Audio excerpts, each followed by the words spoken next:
grade 3 AC joint sprain looks bad. It literally, if he takes his shirt off, you can see the end of the collarbone up higher. And with that, it looks bad. But you absolutely can play. I get it. Anthony Richardson had surgery on his AC joint. I don't know the exact circumstances. I didn't examine Anthony Richardson. I haven't examined Cam Ward. But on Sports News Central, we expected that there would be no surgery and he'd be good to go, kind of thing. John Elway played a good part of his career with a grade 3 AC separation. If you go into a hockey locker room, and I get quarterbacks are not hockey players, they have match sets from slamming into the boards. It is something that looks bad, but you can be functional with. I, in my practice, end up trying to talk people out of surgery because, like, doc, I need surgery on this.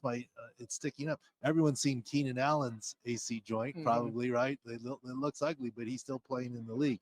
So it's not as big a functional deficit as people would think. So I am optimistic that Cam Ward will be fine and fine without surgery. How optimistic are you that this won't hurt his throwing at all? Because shoulder injuries for quarterbacks and pitchers in baseball, a guy has Tommy John in baseball. Thousands and thousands of guys have had that. They've come back to fine. A shoulder injury in baseball, to me, for a pitcher is very concerning. Cam obviously throws the ball and it puts a lot of velocity on that. Is there any fear of the shoulder affecting the throwing going forward?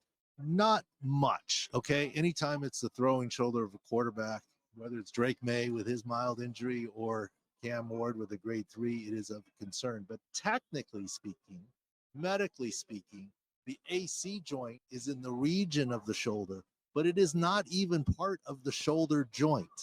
It's the AC joint. It's a separate joint. It's not part of the rotator cuff or labrum and the joint. And let me tell you something. Many a quarterback and many an athlete, if you have a bad AC joint, not saying that the sprain or the separated ones, that's arthritic. A lot of weightlifters have it. You can cut out the end of that joint and be completely functional. So it is not as important in the throwing mechanism as one would think. It's in the shoulder region. It's not technically part of the shoulder joint. So I'd love to give Titans fans confidence that I am really not worried about Cam Ward's shoulder going forward.